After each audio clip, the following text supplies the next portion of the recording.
여러분 먼 나라 이웃 나라 책이나 이런 걸 보면 순원 얘기를 많이 들었죠? 네. 예. 순원으로 얘기가 딱 이렇게 시작이 되어지면 이게 순원이 사실은 중국에서 내부에서 굉장히 갈등이 심했던 국공연합과 같은 이제 문제들의 머리에 있는 분이 순원이다라는 거 들었죠? 근데 순원의 그 삶의 모든 그 일들은 사실은 대부분 그 내부에서의 어떤 정치 그 투쟁이나 아니면 일본하고 싸움이나 이런 일들로 이렇게 점철이 되어져 있었는데 이분은 사실상 끝없이 핍박을 받았어요. 조금 읽은 기억나요? 그래가지고 싸웠다 그러면 모두 다 어떻게 됐어? 맨날 졌어. 이래서 지고 앞통수 맞고 뒤통수 맞고 해가지고 싸웠다 그러면 맨날 졌어. 그런데 어떻게 국부가 됐을까? 오늘 박우평 선생님이 얘기를 한 내용 중에 여러분들이 잘 들어야 하고, 그리고 그 강의 시간을 조절을 잘 하셔서 그 중에 반절 정도는 아이들이 스피치하고 질문하고 할 수 있는 시간으로 남겨둬야 돼요. 그러니까 두 분이 시간 조절해가지고 잘 얘기를 하시고, 시간이 없으니까 바로 기도드리고 시작하겠습니다. 하나님 아버지, 오늘도 은혜를 베풀어 주셔서 상해에서의 첫째 날 하나님 은혜로 시작합니다. 은혜 베풀어 주셔서 아버지 하나님, 우리가 이해하지 않고는 좀 넘어갈 수 없는 인물들이 오늘 있어서 참 두 사람을 살펴보고 저녁에 저희들이 상해 임정에 대해서 또 살펴보려고 합니다. 은혜 베풀어 주셔서 모든 것들이 잘 이해가 되어지고, 하나님 아버지, 중국과 한국이 옆에 있는데 항상 지배적인 영향력을 행하려고 참 그 영향을 미쳐왔는데, 아버지 하나님, 우리가 서로 공존할 수 있는 길들을 하나님 은혜로 잘 모색하고 그리고 좀 이해와 납득이 되어질 수 있도록 인도하여 주시옵소서. 주님의 크신 은혜 감사드리오니 오늘도 강의하는 두 분에게 주님의 크신 은혜를 구합니다. 예수님 이름으로 기도드리옵나이다. 자, 우리 그 박우평 선생님 환영의 박수 좀 하게요.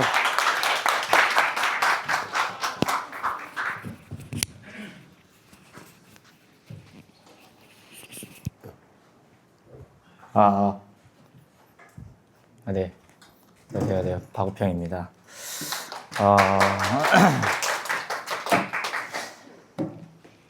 일단 저기 좀 최대한 좀 효율적으로 너무 길게 안 하고 좀 중요하게 할 건데요.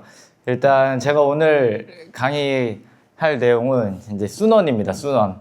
우리 이제 여행 다니면서 북경, 서안 이렇게 다니면서도 몇 번 거론이 됐었는데, 우리가 일단 한 인물에 대해서 보려면은 그 사람이 어떠한 삶을 살았고, 그 사람이 살기 전에 상황은 어땠으며, 그 사람이 어떤 상황 가운데 살았고, 그 사람으로 인해서 나중에 영향을 미친 게 무엇인지 요 정도는 조금 알아야지, 이 사람이 어떤 역할을 했고 우리가 왜 이 사람에 대해서 이렇게 아는 게 중요한가 라는 거를 알 수 있을 거라고 생각을 합니다. 그래서 보시면,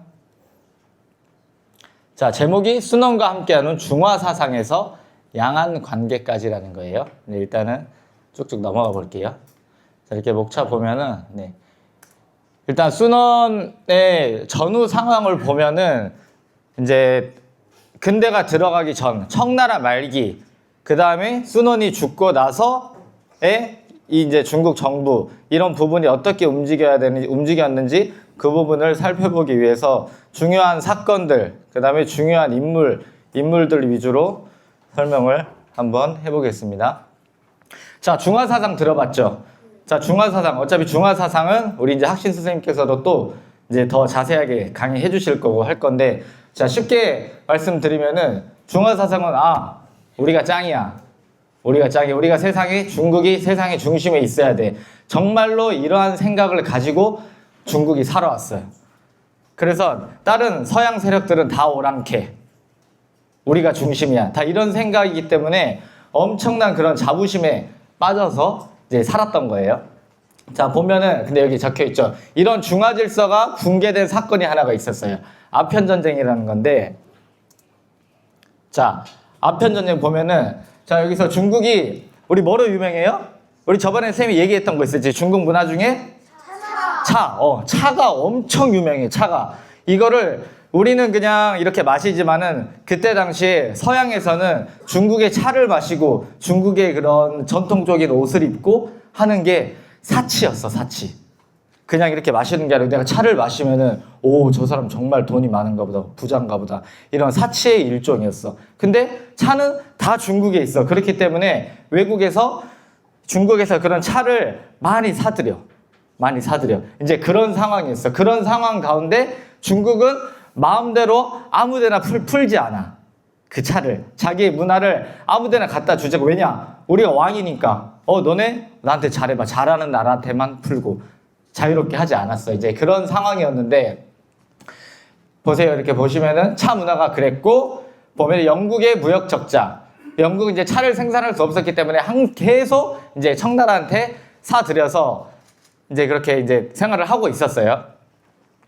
청나라가 무역을 다 하는 게 아니고 이 큰 청나라에서 유일하게 광저우만 무역을 할 수 있는 항구로 선택을 해서 서양들과 교류를 하고 있었어요. 그 당시에 영국은 해가 지지 않는 나라로 불렸어요. 해가 지지 않는 나라가 무슨 뜻일까? 그러니까 해가 왜 안 져? 해가 안 질 수가 없는데. 맞아요. 오, 잘 알고 있네. 어딜 가도 자기네 땅이 있는 거야. 그러니까 밤낮 할 것 없이 자기네들은 돌아가고 있어. 그렇기 때문에 해가 지지 않는 나라. 자, 이렇게 강대국이었는데 자기들은 청나라와 무역을 하고 싶어. 근데 마음대로 못해. 이런 부분들이 아편 전쟁의 배경이 되는 겁니다. 그래서 영국이 어떻게 했냐? 다른 걸로는 안 되니까 이 청나라를 뭔가 망하게 해야겠다. 그래서 생각한 게 이제 아편이야. 아편. 그래서 그 아편은 이제 마약의 일종인데 그 아편을 청나라로 많이 이제 밀수출을 해가지고 아편 소굴로 만들어 버렸어. 자, 그때 당시에 청나라 인구가 4억 명 정도였는데 1,000만 명이 아편 중독에 빠져 있었대. 자, 그러니까 나라가 이제 완전 말도 아닌 거지. 이제 그런 상황이었어. 이 아편 전쟁이 굉장히 중요해요. 자, 그렇게 됐고, 그래서 이제 여기 보면은 그래서 이 아편 전쟁을 뭔가 막기 위해서 나라에서 이제 임칙서라는 이러한 사람을 이제 흥차대신은 황제의 지위를 대신 받을 수 있는 거야. 내 맘대로. 다 규제할 수 있고 어떤 규칙을 정할 수 있고 법을 제정할 수 있고. 이렇게 이제 단속을 했어요. 하다 보니까 영국인들이 이제 답답해. 청나라 애들이 나를 괴롭히네. 우리를 괴롭히네. 이제 하다 보니까 영국에서 의회에서 이런 결정이 났어. 차라리 전쟁을 하자. 이 중간중간에 어떤 사건이 있어서 청나라 안에서 광저우에서 이제 청나라 상인들이 이제 영국 상인들이 이제 괴롭히는 그러한 사건들이 있으니까 그거를 빌미로 전쟁을 하자 했는데 이 표 9표 차이로 전쟁이 납니다. 그래서 쳐들어가요. 영국이 쳐들어가. 그래서 이제 맺은 조약이 결국에는 자, 영국이랑 청나라랑 싸워서 어떻게 됐을까? 청나라가 완전히 박살이 나요. 박살이 나. 그래서 난징 조약을 맺어요. 이 난징 조약이 중요한 게 중국 역사상 최초로 서구와 맺은 불평등 조약이에요. 불평등 조약이니까 청나라한테 유리해 불리해? 다 청나라한테 불리한 거야. 자, 여기서 이제 영국이 원했던 거는 청나라랑 많이 교역을 하고 싶었어. 근데 열렸던 항구는 광저우 하나였어. 그래서 난징 조약을 통해서 자, 광저우 외에도 우리가 여기 있는 지금 상해를 포함해서 그런 도시들이 강제로 이제 개항이 돼요. 강제로 개항이 되고 이제 이러한 것들이 납니다. 근데 중요한 게 뭐냐면은 영국이 단순히 청나라를 이긴 게 문제가 아니고 청나라가 완전히 대제국이었는데 영국이 조금 부시다 보니까 다른 외국들도 청나라 별거 아니네? 청나라 약하네? 이런 생각을 갖게 돼. 그러면서 그 뒤에 보면은 결국에 청나라는 온 외국의 그 서양의 결국에는 이제 반식민지 같은 그런 생활을 하게 돼요. 근데 그러한 매우 중요한 사건이에요. 아편 전쟁이. 제가 좀 빨리빨리 지나갈게요. 자, 근데 그렇게 했는데도 영국이 본인들이 이제 원하는 그런 부분들을 많이 얻을 수 없었어. 그래서 어떠한 또 빌미를 삼아서 2차 아편 전쟁을 또 일으킵니다. 그때는 보면은 중요한 게 영국뿐만 아니고 다른 서구 열강들도 영국이랑 팀을 먹고 청나라를 공격을 해요. 그 청나라 어떻게 됐을까? 거의 그냥 멸망했다고 봐도 그 정도로 이제 구실을 못하게 됐어. 그러면서 또 조약들을 맺어. 텐진 조약, 베이징 조약, 베이징 우리 갔죠? 네, 이제 이런 것들을 맺게 돼서 이 청나라가 완전히 이제 흔들리게 돼요. 청나라가 흔들리게. 자, 첫 번째 아편 전쟁 기억하세요. 아편 전쟁으로 인해서 이 청나라가 무너져 나가고 있는 거야. 자, 두 번째. 자, 서태후. 우리 너무 많이 들어봤지, 최근에. 자, 이거는 조금 빨리 할게요. 자, 서태후. 자, 우리 이화원 갔죠? 이화원 누가 건설했어요? 안성래? 아, 이화원을 누가 건설했어? 건릉제가 만들었어? 자, 쉽게 얘기해 줄게요. 자, 이제 서태후가, 자, 처음부터 보면은, 결국엔 서태후가 청나라 마지막 시기 때 실질적인 황제였어요. 원래 서태후는 아무것도 아닌 사람이었는데, 이제 궁에 들어가기 위해서 노력을 많이 했어. 그때 당시 이제 청나라에서는 이제 많은 이제 선발을 통해서 이제 궁에 들어갈 수 있었어. 여자들이. 그러면서 뭔가 권력을 쥐게 되고, 그게 이 서태후의 꿈이었어. 서태후 꿈이었어. 근데 결국에는 그때 당시 황제가 이제 좋아하는 어떤 노래를 부르면서 유혹을 해서 결국에 궁에 입성을 하게 돼요. 그러면서 권력욕이 나오면서 서태후의 이제 생활이 시작이 되는데, 서태후가 한 것 중에, 자, 첫 번째, 이 사람은 권력밖에 몰랐어. 권력밖에 모르고 자기 막 치장하고 사치하고 돈 쓰고 나라 돈 쓰고, 자, 이런 것밖에 몰랐어.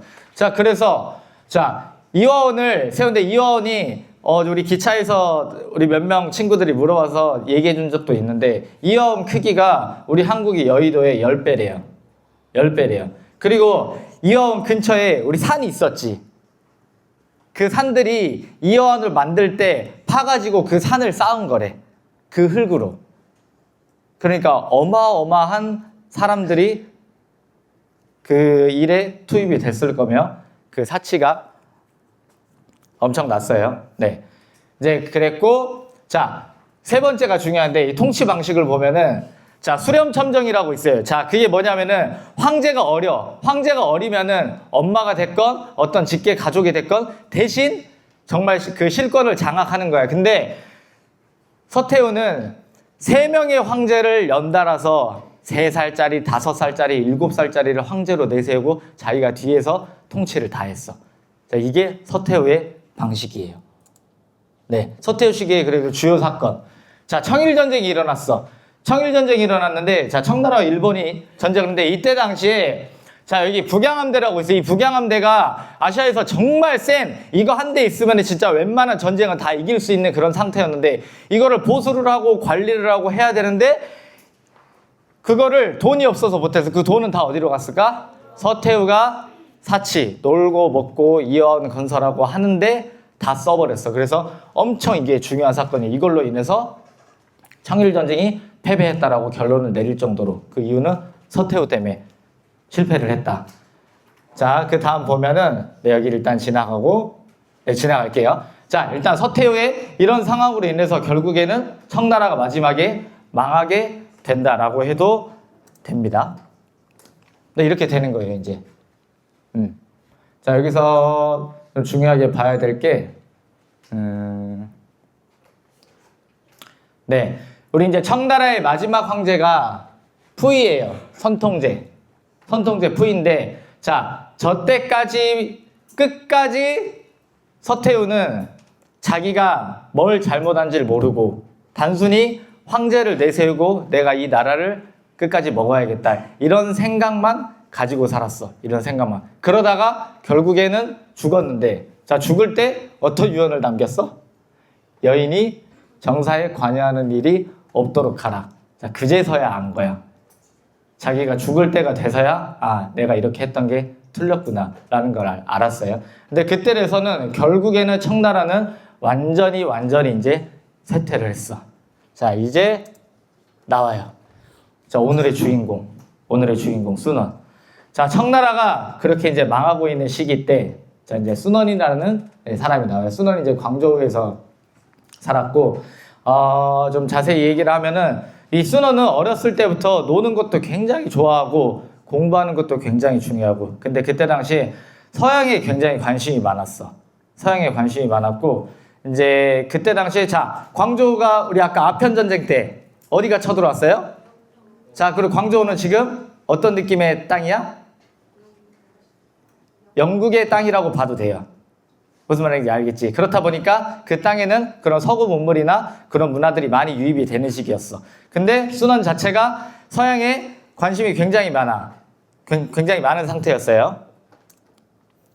자 보면은 자 순원이 그래서 처음에 하와이로 넘어가요. 자기 형을 따라서 하와이에 넘어가는데 하와이에서 이 흥중에는 이제 흥은 이제 흥하다. 중국이 이제 중국이 흥해야 된다는 이제 그런 생각으로 흥중회를 이제 설립을 해서 이제 반청 활동을 본격적으로 하기 시작해요. 반청 활동은 청나라 싫어.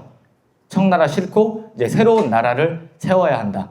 거기서 이제 삼민주의 여러분 들어봤죠? 삼민주의가 이제 민족, 민권, 민생 이 세 개를 포함해서 이제 삼민주의인데 민족이란 거는 이제 청나라가 만주족에 의해서 세워졌어. 근데 결국에는 이 한족 중심으로 이 나라가 돌아가야 된다라는 생각을 해서 이제 만주족을 몰아내야 된다. 그래서 그런 민족 정신, 한족이 우선이 돼야 된다. 그 다음에 이제 민권이라는 거는 이제 청나라까지는 이제 왕조였어. 황제.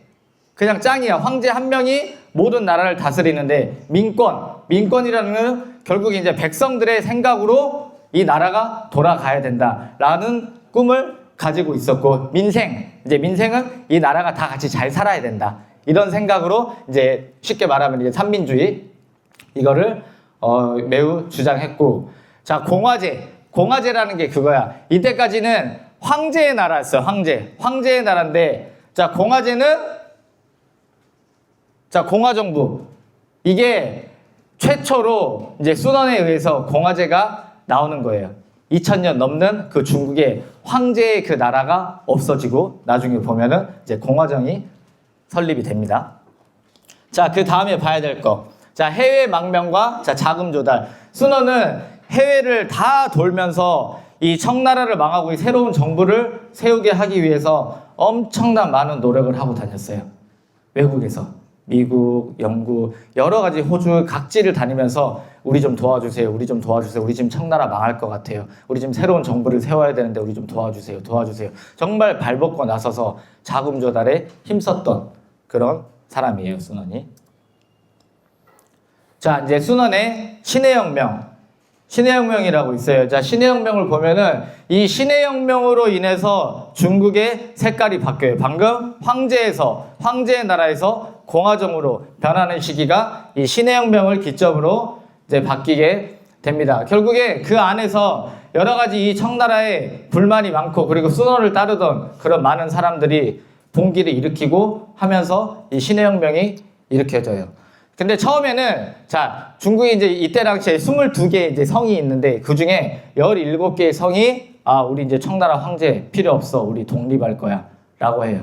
근데 이때 당시에는 이 중국 전체로 봤을 때 반으로 나눠서 남쪽만 거의 통일을 하게 된 거예요. 북쪽은 여전히 청나라가 있었어요. 청나라가 망한 건 아니야. 이때 당시에는. 자, 그래서 이제 순원이 이제 공화정을 세우고 나라를 세우려고 하다 보니까 이 중화민국이라는 나라를 세우게 된 거예요. 쉽게 말하면은. 그래서 여기 임시 대총통, 대빵의 자리로 선정이 됩니다.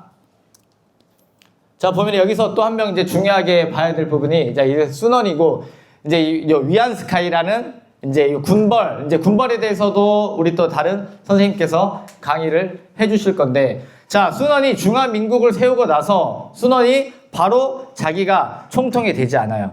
임시 대총통을 하는데 그 이유는 뭐가 있냐면은, 자, 이미 지금은 남쪽에만 중화민국이야. 북쪽에는 청나라가 그대로 있어요. 청나라가 그대로 있는데 그 청나라에서 가장 이제 군사적으로 1인자가 이 원세계 위안스카이라는 이 사람인데 이 사람에게 근데 순원은 지금 북쪽도 같이 통일을 해야 되는데 힘이 없는 거야.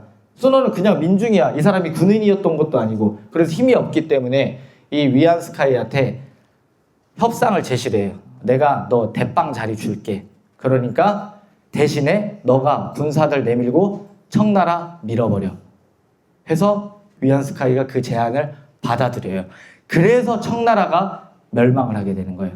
청나라가 멸망하고 이제 중화민국이 나타나게 된 거예요. 그래서 이 위안스카이가 굉장히 중요한 인물이에요. 실제로 이 사람의 오더로 인해서, 이 사람의 행위로 인해서 청나라가 망한 거야. 아까 얘기한 아편전쟁이나 이제 저기 서태후 같은 사람들은 이제 그 청나라가 멸망하는데 가장 이제 중요한 어떤 사건과 인물인 거고, 실제로 청나라를 망하게 한 사람, 이게 이제 위안스카이예요. 이 사람. 이 사람이 실제로 마지막 투이, 그 선통제, 그 황제를 끌어내립니다. 네. 그렇게 되는 거예요. 이제 조금 이게 거의 역사 공부할 때는 좀 복잡해요. 연도도 왔다리 갔다리 할 수 있고. 근데 아무튼 순원을 중심으로 보다 보면 순원이 임시 대총통의 자리에 중국을 다 통일하려고 하는데 북쪽에 통일이 안 될 것 같아. 근데 북쪽에 제일 센 군인이 얘야. 그러니까 얘한테 얘기를 해가지고 너네가 대신 청나라 부숴줘. 그러면은 이 나라 통일해서 중화민국에 대빵을 줄게. 라고 해서 청나라가 멸망이 되고 중화민국이 나타납니다. 자, 여기서 이제 이 위안스카이는 대총통이 됐는데 이 사람도 난리도 아니야. 권력욕밖에 없어. 그래서 다시 황제의 나라로 세웠다가 거기서 민중들이 반대하니까 다시 또 중화민국으로 바꾸고, 자, 이런 사건들이 있는데, 자, 그 정도만 알고 네, 넘어가겠습니다. 자, 여기서 또 우리가 하나가 봐야 될 게 순원이랑 소련의 관계예요. 순원이 우리가 이제 나중에 제가 이제 마지막에 이제 정리를 할 건데, 이제 존경받아야 될 부분이 뭐가 있냐면은, 순원은 자기의 사상만 고집하지 않고 여러 가지 이쪽의 상황, 이 나라의 상황, 저 나라에서 본받을 거, 그런 부분들을 다 융합을 해서 같이 나아가고자 하는 그런 생각이 있었기 때문에 뭔가 업적이 나타난 것 같아요. 자, 소련은 그때 당시 다른 나라 이제 서방 국가에서는 그런 공산 국가의 그런 개념으로 거의 왕따였어. 엄청 싫어하고.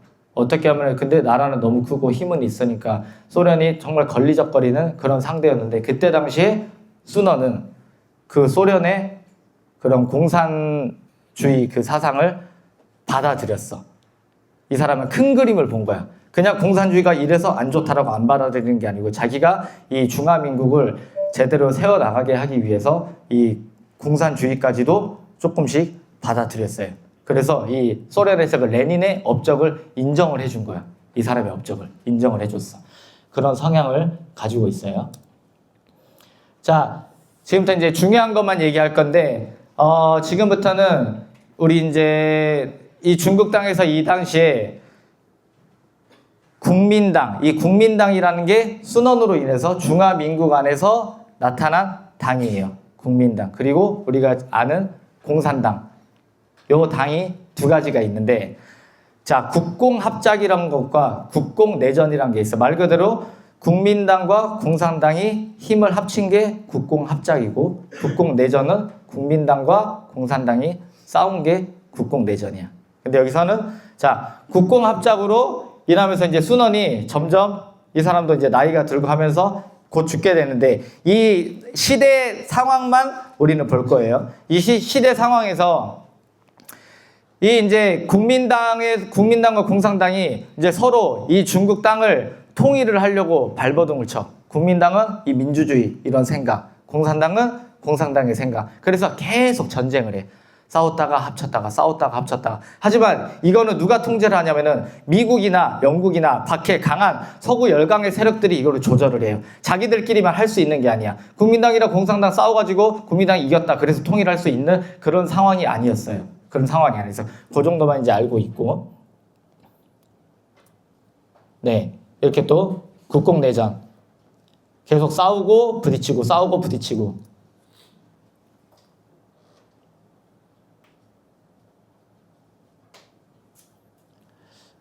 네, 좀 자세하게 얘기하고 싶은 것들이 있는데, 자, 그렇게는 안 될 것 같고.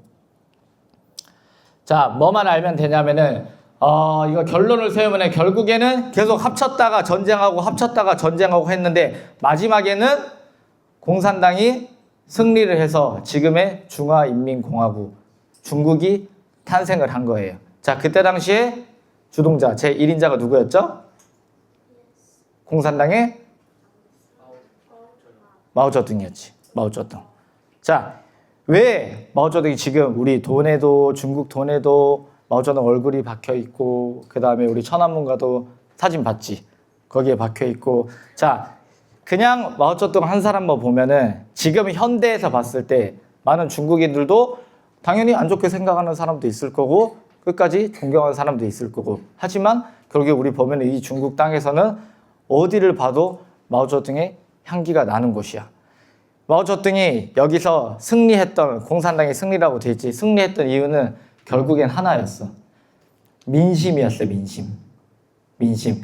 이때 당시는 중국은 농민 사회였어요. 다 농민들이었는데 그때 당시 국민당은 자기들의 그냥 군사력 그것만 믿고 공산당을 토벌하려고 했고, 근데 공산당은 힘이 없었어. 네? 계속 중국 전역을 다니면서 이 민중들, 시민들의 마음을 다 사버렸던 거야. 근데 중국이 사람이 엄청 많잖아. 결국에는 무기보다 사람의 마음을 사가지고 공산당이 이기게 됩니다. 그거의 제일 위대한 사람이 이제 마오쩌둥으로 결론이 난 거고. 네. 중화민국이 이렇게 탄생이 되는 거예요. 그렇죠? 그리고 이제 했던 이제 국민당은 어디로 가요? 지금 우리가 알고 있어? 그치? 타이완, 대만으로 간 거야. 그래서 지금 대만과 우리 이제 여기 지금 중화인민공화국 정부가 아예 다르죠. 그렇죠?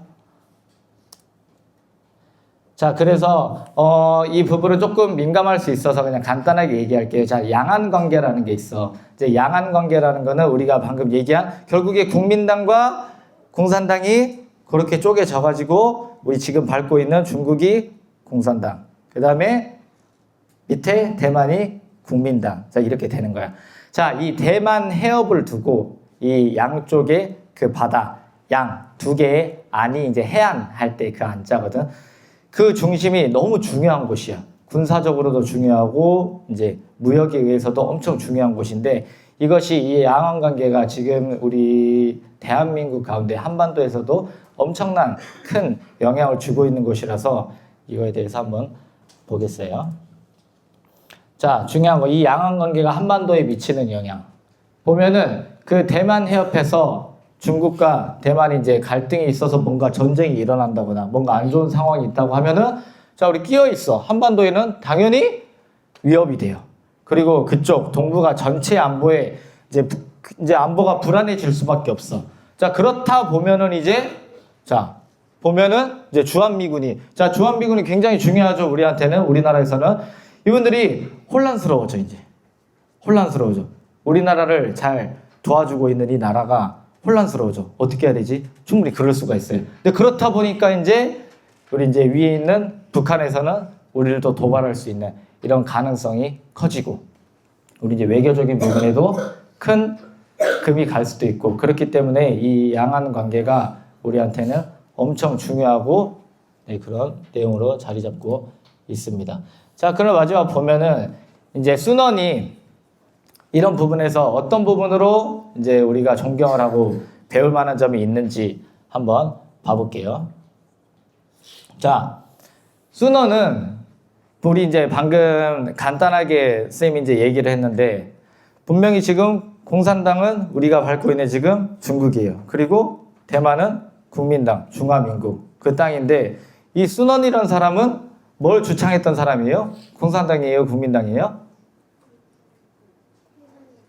공산당이야, 국민당이야? 순원이, 그치. 국민당이었잖아.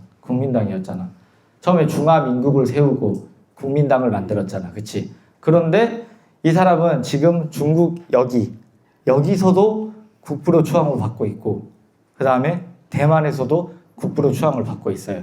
우리 천안문에 그 마오쩌둥 사진 걸려있는 거 봤지? 근데 중국에서 국경절 10월 달이 되면 거기에 옆에 순원 사진도 걸어줘. 그리고 무슨 일이 있을 때, 순원의 기념일이 있을 때 중국에서도 행사를 다 해요. 대만에서도 행사를 다 하고. 자, 그 정도로 이 사람이, 순원이 그때 당시에 청나라를 없애고 공화제를 만들려고 한 그 정신이 지금 중국인들한테도 끝까지 매우 존경받는 그런 사람으로 인정을 받고 있어. 인정을 받고 있고, 그래서 이제 우리 이제 아무리 보면은 이 순원이 이제 어렸을 때부터 가지고 있는 생각. 이 사람은 자기가 생각을 하고 있으면은 그대로 하려고 실천을 했어, 실천을. 머릿속으로만, 나 청나라 싫어. 새로운 나라 됐으면 좋겠다. 안 바뀌나? 이런 게 아니고 발로 뛰었어. 외국 나가가지고 돈 많은 사람들한테 돈 받아가지고 여기 중국에서 이제 청나라를 없애고 새로운 중화민국을 세우려고 준비하는 사람들한테 돈 다 갖다 주고 연설하고 전 세계를 다 돌면서. 그러니까 실제로 아까 그 신의 혁명이 일어났을 때 이 순원은 중국에 없었어. 순원이 신의 혁명을 일으킨 게 아니야. 순원은 외국에서 그거를 뒷받침해주고 영향력만 실어줬지 신의 혁명을 순원이 일으켰다? 아니에요. 신의 혁명은 그때 당시에 중국에 있는 다른 민중들에 의해서 신의 혁명이 일어났지 순원이 신의 혁명을 일으킨 건 아니야. 그런데 결국에는 우리가 알고 있는 건 순원의 신의 혁명이야. 이런 정신 때문에 그래요. 정신력이 굉장히 강했고 자기가 하고자 하는 거는 꼭 했고, 그리고 이때 당시에 혼자 살려고 하지 않았어. 어떠한 것도 필요하다 싶으면은 공산당도 수용하고 소련도 다 이렇게 해서. 근데 결국에 순원이 죽고 나서 그 다음부터 이 국민당이 중화민국에서 국민당의 그 생각이 바뀌었어. 이제 순원의 그 밑으로 그 다음 정권자가 이제 장개석이라고 있는데 그 사람이 이 순원의 정신을 다 바꾸고 다 안 좋게 만들어가지고 결국에는 이런 전쟁이 일어나고 됐던 거야. 그 결국 이제 순원이 생각했던 이 나라가 만들어졌어요? 안 만들어졌어요? 지금 안 만들어졌어. 결국에는 중화민국은 대만으로 쫓겨났고 이 땅은 공산당이 돼버렸잖아. 그래서 이 순원의 이 혁명은 아직 끝나지 않았다고 해요. 실패한 혁명이라고도 하고. 하지만 지금 대만과 중국에서는 이 순원을 그때 당시에 엄청난 이 중국에 영향력을 준 그런 아버지로 알고 있습니다. 네, 간단한 순원의 얘기였고요. 약간 좀 시간도 없고 좀 두서없이 얘기를 한 것 같아서 조금 아쉬운데 우리 간단히 퀴즈.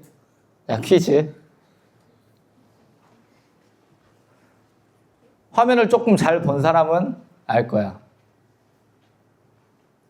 아는 사람 빨리 손 드세요.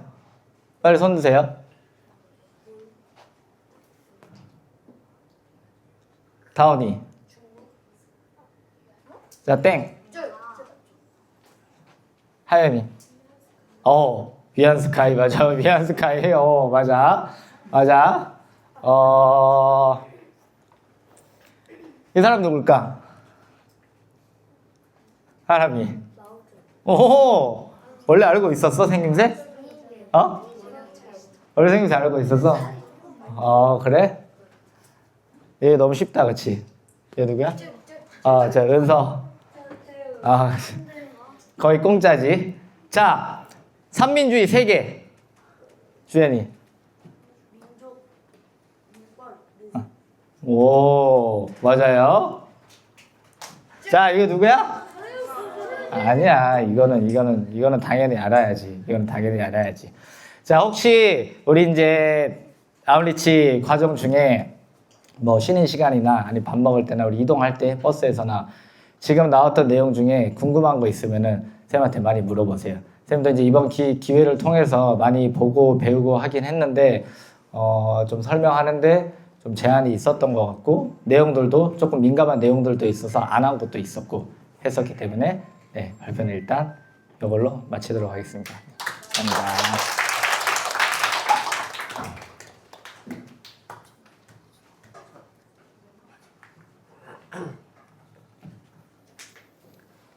자, 다음으로는 우리 김건희 선생님 나오셔서 무신에 대해서 얘기를 하겠습니다. 무신의 내용은 먼저 순원에 비교하면 형태와 이동 중요도는 떨어지긴 하지만은 그 무신은 꼭 우리가 알아야 될 중국 근대사의 중요한 인물입니다. 그래서 무신에 대해서 잠깐 듣도록 하겠습니다. 빠듯한 시간이니 좀 빨리 마쳐야겠습니다.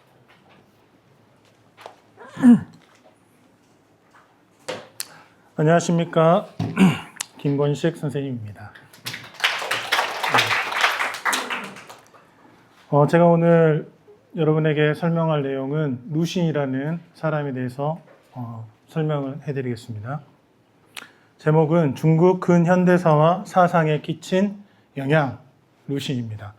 오른쪽 아래 보면 원래 땅 위에는 길이 없었다. 한 사람이 먼저 가고 가는 사람이 많아지면 그것이 곧 길이 되는 것이다. 이 루신 선생님이 쓴 책 중에 고양이라는 소설이 있는데 거기서 나오는 문장입니다. 비슷한 말이 있죠. 눈이 많이 내린 설원을 아무도 가지 않는 길, 그 길을 내가 가면 그게 길이 되죠.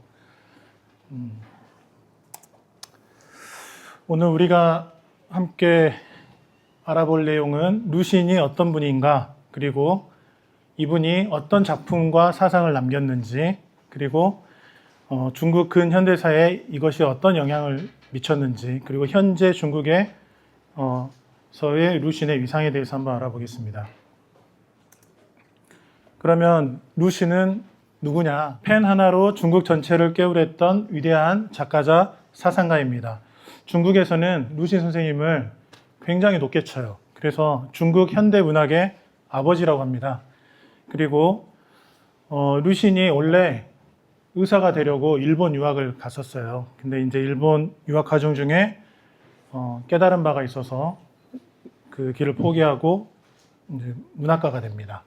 그래서 중국민의 국민 작가로 마오쩌둥은 중국 문화혁명의 사령관이라고 이게 칭송하면서 지금까지 기리고 있습니다. 어린 시절을 어떻게 보냈는지 알아보겠습니다. 1881년도에 중국 저장성 샤오닝에서 태어났는데, 루신이라는 말은 소설을 쓸 때 그 작가로서 쓴 필명이라고 합니다. 어렸을 때는 굉장히 부유하게 살았는데 아버지가 병으로 일찍 돌아가시고 그러면서 집안 형편이 점점 어려워져서 좀 힘들게 살았다고 해요. 그래서 어렸을 때는 잘 살던 집안이었기 때문에 이제 유교, 중국은 과거 제도로 이 관리들을 뽑았죠. 그래서 어렸을 때부터 한문이나 이런 경전, 그 유교 경전이나 이런 공부를 많이 했는데, 그런 공부보다는 할머니가 잠잘 때나 뭐 쉴 때 들려주던 옛날 이야기, 신화 전설 이런 걸 들으면서 작가로서의 소양을 쌓았다고 합니다. 참고로 우리 할머니는 저한테 그러지 않아서 저는 글을 못 써요. 인생의 전환점, 의학에서 문학으로 간다. 이 사진을 보면 의학 수업을 하는 것 같죠? 해부 수업의 사진입니다. 의학을 선택한 이유는 아버지가 제대로 치유를 못 받아서 돌아가신 걸 보니 내가 의사가 돼서 병을 고쳐주어야겠다. 이런 얘기는 의대 가면 상당수 많은 학생들이 이런 얘기를 해요. 근데 그렇게 하는 사람 별로 없죠. 결정적 순간에 대해서 알아보겠습니다. 강의 시간에 이제 환등기, 요즘은 이렇게 다 파워포인트로 보죠. 근데 제가 공부할 때도 이런 환등기로 슬라이드를 엄청 많이 봤어요, 수업 시간에. 근데 이제 그걸 계속 보다 보면 어두운 곳에서 봐야 되니까 잠도 오고 피곤해요. 그러면 멋진 사진이나 뭐 이야기할 재밌는 것들, 그런 사진을 하나씩 보여주거든요, 교수님들이. 근데 이때도 슬라이드를 보다가 그 일본 교수겠죠. 그때는 한참 이제 일본이 중국 대륙을 침략하던 시기라 그런 일들이 많았고, 그런 사진을 이제 승전보처럼 이제 뉴스나 신문에 이렇게 실는 거예요, 기사를. 이제 그런 사진들을 수업 시간에 보여주면서 이제 낄낄낄 웃고 뭐 이제 그랬던 일이 있었나 봐요. 그래서 중국인이 처형을 당하는데 일본 군이야 이제 못된 짓을 하니까 그렇다 치더라도 그것을 보고 있는 중국 사람들이 전혀 거기에 무표정하게 정하지도 못하고 그냥 보고만 있는 걸 보고 이 루신 선생님의 마음에 너무나 부끄럽고 창피하고 또 분노가 일었다고 합니다. 그래서 내가 할 일은 의사가 돼서 환자를 고치면 1명, 2명 이렇게 몇 명을 고칠 수 있지만 내가 이 우리나라 국민들을 깨우치고 이 사람들을 훌륭한 사람으로 만들어야겠다, 이런 이제 결심을 하게 되어서 공부를 포기하고 동경으로 가요. 동경에 가서 이제 거기에 와 있던 제1 중국 유학생들과 함께 교류하면서 이제 글을 쓰게 되는 시간들을 갖게 됩니다. 작가로서 활동을 이제 1918년부터 시작했는데 여러 작품이 있습니다. 이것은 작품을 간단히 보면서 설명을 하겠습니다. 이제 일생을 보면 그 학생으로서 유학생 생활을 하다가 1930년대에 이제 상하이로 돌아가요.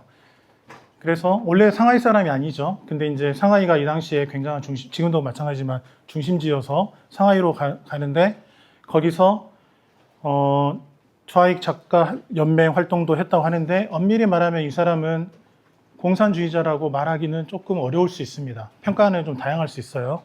실제로 뭐 저기 공산주의 혁명이라든지 이런 거에 직접적으로 막 관여하거나 그런 것은 거의 없다고 합니다.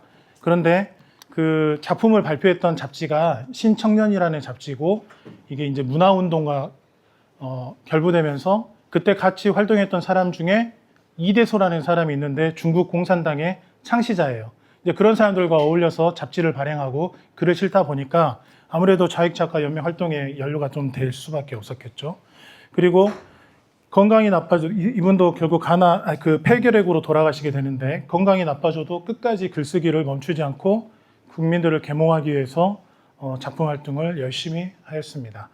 그래서 루신에 대해서 마오쩌둥이 아까 말했던 것처럼 중국의 그 새로운 시대를 연 위대한 영웅이다. 그리고 루신의 작품이 그 중국 교과서에 상당히 많이 나오고 그 수업 시간에 비중이 굉장히 크다고 합니다. 중국 사람들은 루신 작품을 다 알고 있는 거죠. 주요 사상을 보면 계몽주의, 자기 동포가 무자비하게 죽는데도 아무런 반응을 하지 못하고 무기력하게 빠져 있고, 그 다음에 그 원인을 이제 낡은 구습과 그런 관습에 매여서 새로운 시대에 적응하지 못한다, 이렇게 이제 생각을 했던 거죠. 그래서 이것을 깨울 수 있는 건 무엇일까?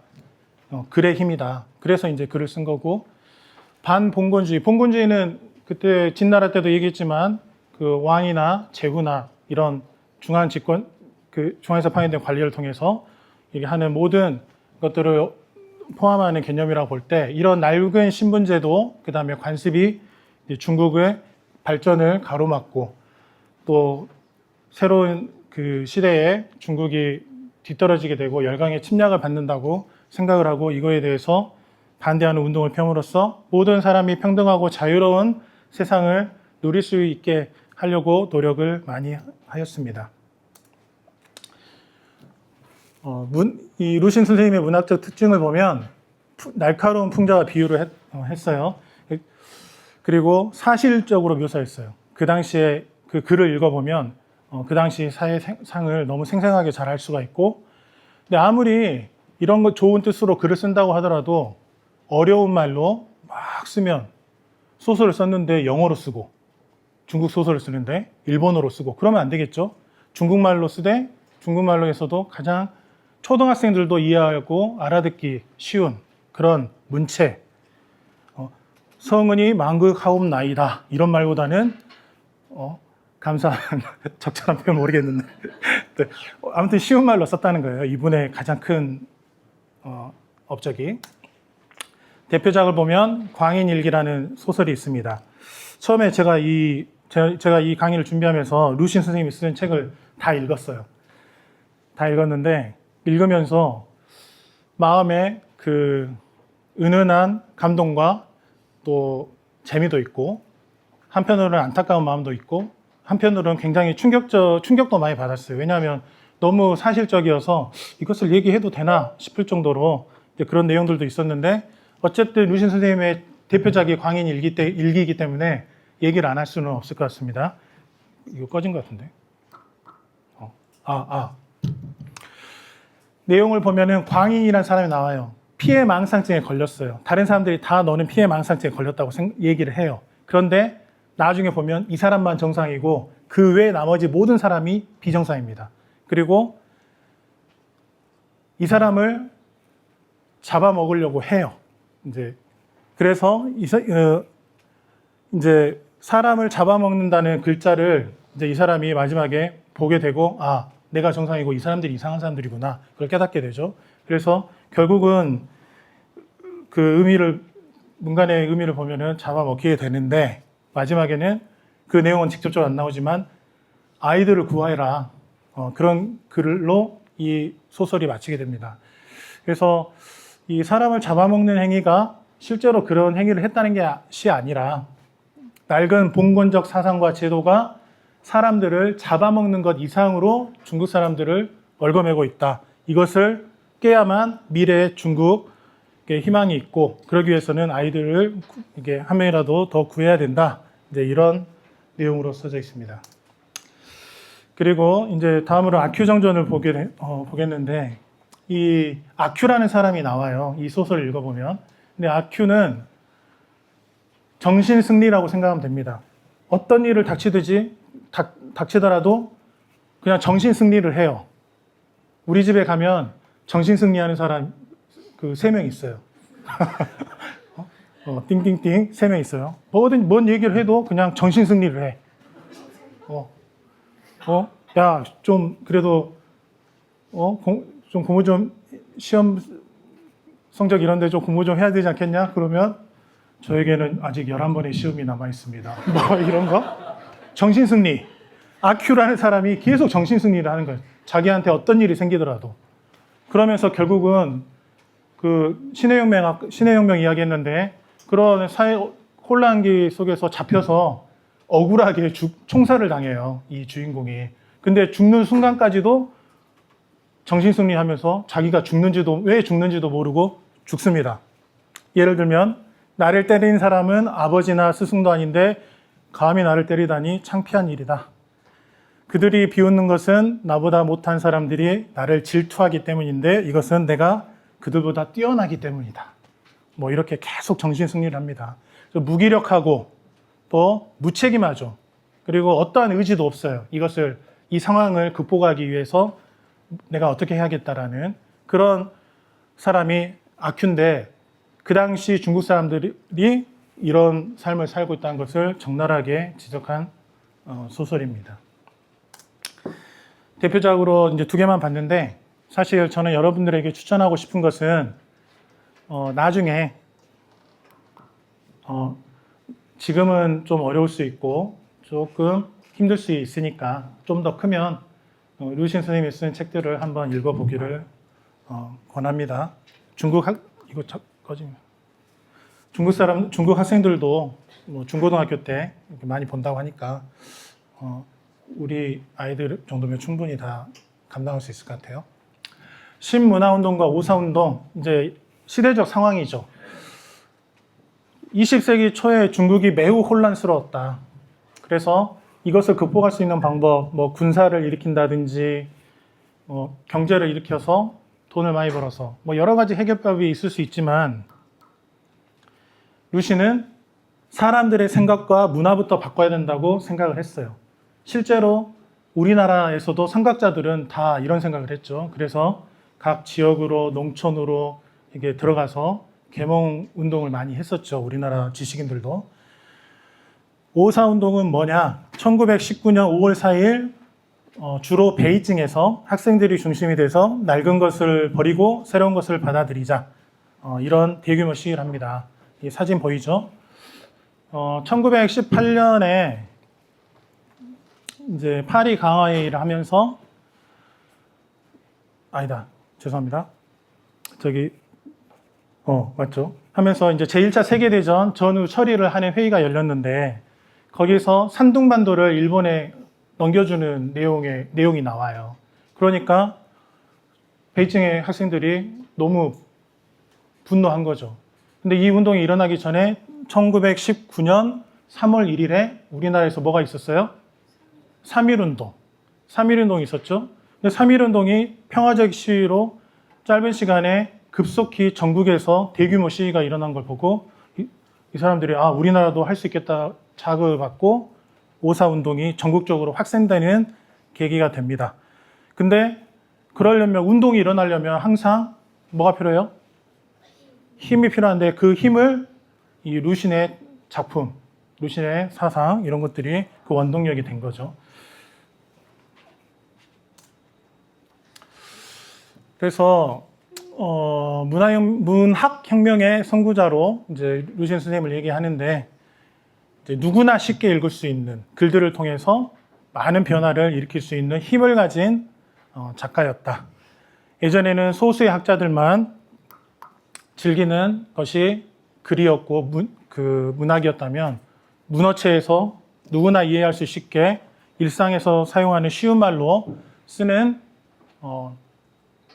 글을 읽으면 굉장히 생생한 표현, 감정을 느낄 수 있는 그런 글들을 통해서 사람들의 마음을 움직이는 사람, 그 사람이 바로 루신이었습니다. 정신승리, 정신승리만 하면 안 돼요.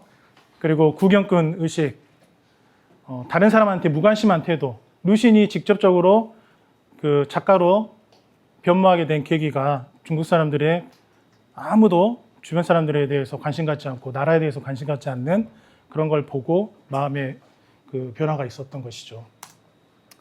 현대 중국 교육에서는 아까도 얘기했듯이 고향, 공을기, 뭐 사이 이런 작품이 있는데 공을기, 공루지는 어떤 내용이냐?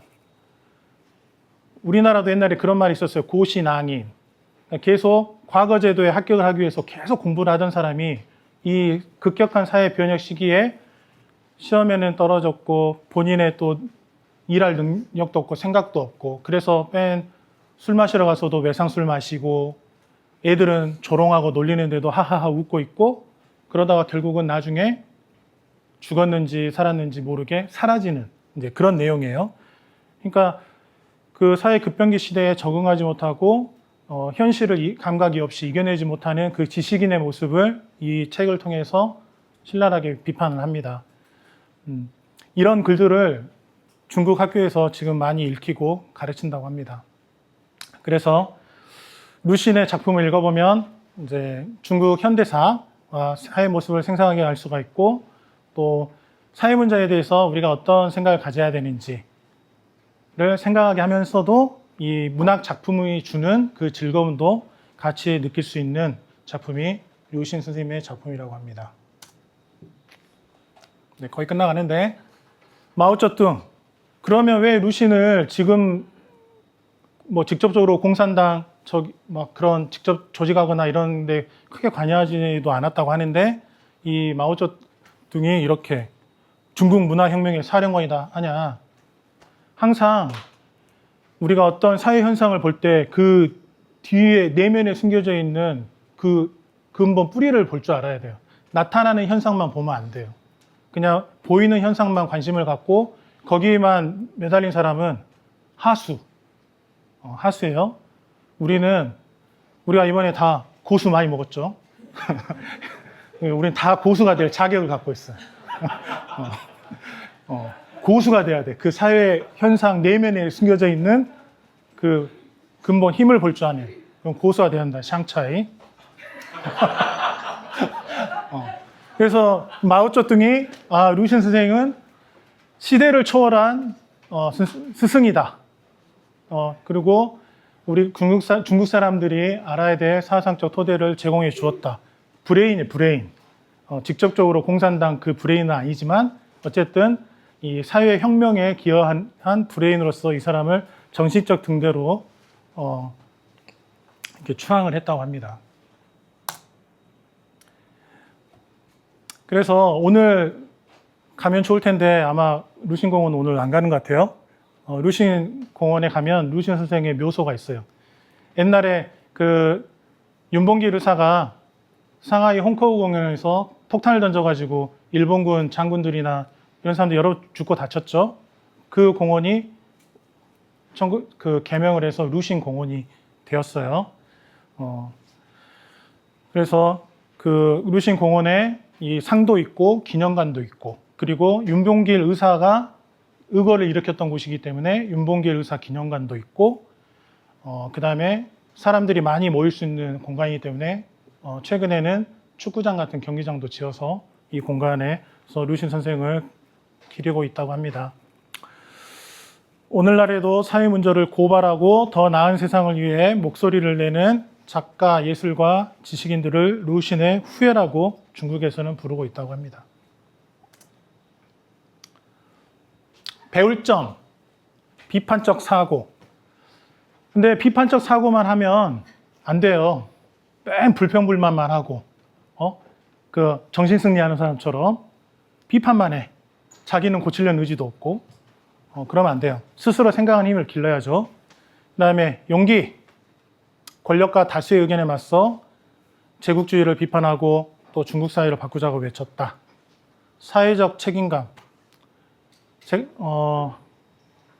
의학 공부를 그만두고 사실 의사는 어느 시대나 그래도 어느 정도 삶의 질이 좀 가능한 직업 중에 하나인데 그걸 포기하고 나름 어렵게 살면서 이 사회 문제에 관심을 갖고 나라 전체를 변화시키기 위해서 이 사람은 노력을 했다. 그런 점에서 굉장히 그런 점은 훌륭하다고 생각합니다. 그다음에 끊임없는 성찰과 그다음에 이렇게 사는 사람들, 이런 위인들은 기본적으로 국민들, 백성들을 이 민중을 사랑하지 않으면 할 수가 없어요. 잠깐의 생각으로는 그래 내가 의사 그만하고 이 나라를 위해서 일해야지. 누구나 생각은 잠깐 할 수 있죠. 근데 마음의 진정성이 없으면 우리 담임 선생님처럼 여러분들을 진정으로 사랑하는 마음이 없으면 이런데 안 와요. 진정한 사랑이 있어야 된다. 그리고 자기가 폐결핵에 걸려서 죽기 전까지도 끊임없이 공부하고 글을 쓰고 최선을 다했다. 꾸준한 삶이 여러분들한테 반드시 필요하다고 생각합니다. 네, 마지막이에요. 100년이 지난 오늘날에도 우리에게 큰 울림을 주는 것. 땅 위에는 길이 없었지만 한 사람이 먼저 가면 그 뒤에 따라간다. 지금 우리가 그러고 있죠? 지도자를 따라서 가보지 않는 길. 여러분 지금 아우니치 가면서 한 번도 가보지 않는 길을 지도자를 믿고 신뢰하고 의지하고 그러면서 지금 따라가는 거죠.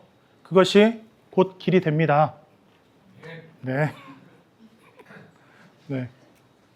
그래서 우리의 오늘 발걸음이 세상을 바꾸는 큰 시작이 될 수 있다는 것을 알고 믿고 가면 됩니다. 이상입니다. 질문? 최근에 루시는 의학 공부를 했다고 했는데 그 계기가 아버지가 아파서 아픈데 치료를 제대로 못 받고 죽는 것을 보고서는 의학 공부를 시작했다고 했는데 선생님은 그럼 계기가 어떻게 되세요? 그거는 버스 안에서 내가 자세히 내가 상담해 줄게요. 민혁이.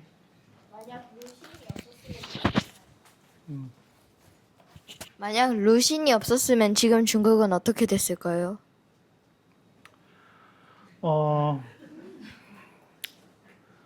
역사에서는 이제 그런 가정은 큰 루신 말고도 다른 훌륭한 사람들이 많이 있죠. 많이 있어요. 루신만 답은 아니에요. 그리고 현대 중국에 영향을 준 사람이 루신만 있는 거 아니에요. 다른 훌륭한 또 유명한 작가들도 많이 있어요. 그 중에 오늘 우리가 루신을 본 거고 루신이 없었으면 또 다른 사람이 또 이 일을 했겠죠. 민혁이가 안 하면 민혁이가 오늘 세기를 안 가면 누가 가? 다른 사람. 다온이가 가. 또 질문. 다온이? 루신이 원래는 의학을 공부했다고 했는데 그 문학에 관심을 가진 계기가 어떻게 되나요? 아까 강의에 나왔듯이 일본인 교수가 수업하는 중에 보여준 슬라이드, 일본 군인이 잔인하게 중국 민간인을 칼로 베는 그 사진 속에 같이 있었던 중국 사람들이 무기력하게 저항하지 못하고 그걸 보고만 있었다는 것, 그것이 마음에 큰 고통이 돼서 의학을 포기하고 이 길을 간 겁니다. 또 질문 있어요? 없죠? 네, 이상 마치겠습니다.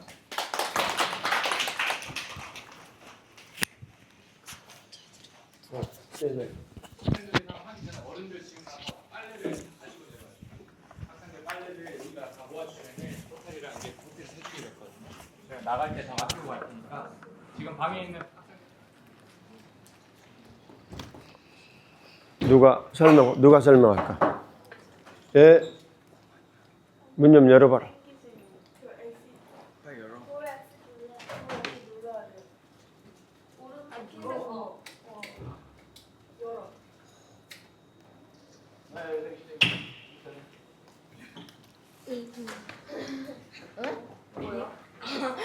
문 닫아요.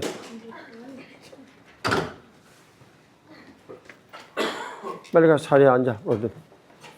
설명할 수 있는 사람? 누구? 이거 설명할 수 있는 사람은 오늘 강의 다 잘 들은 사람들이야.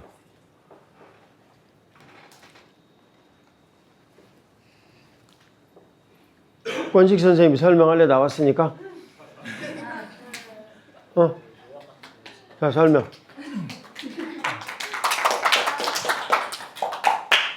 제 생각에는 순어는 혁명가잖아요. 그래서 혁명을 하려면 목적이 분명하고 그 목적에 집중해야 됩니다. 그래서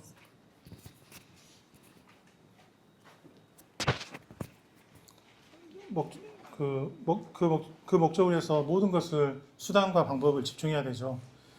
근데 우리 일정이 좀 늦어진 것들도 있고 못 가본 것들도 있고, 그리고 여기서 또 어떤 여러분들을 지도하기 위해서 조금 더 가중치를 두고 싶은 부분도 분명히 교장 선생님께 있을 건데, 그런 측면에서는 디즈니랜드 가서 하루 보낸 시간이 좀 나쁘게 얘기하면 정말 아까울 수 있죠.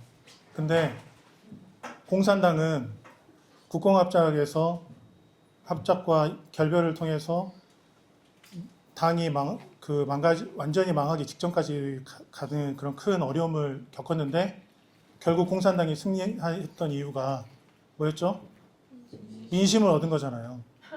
그래서 여러분의 민심을 얻기 위해서는 디즈니랜드에 가야 됩니다. 자, 이상입니다. 상금 5,000원. 네.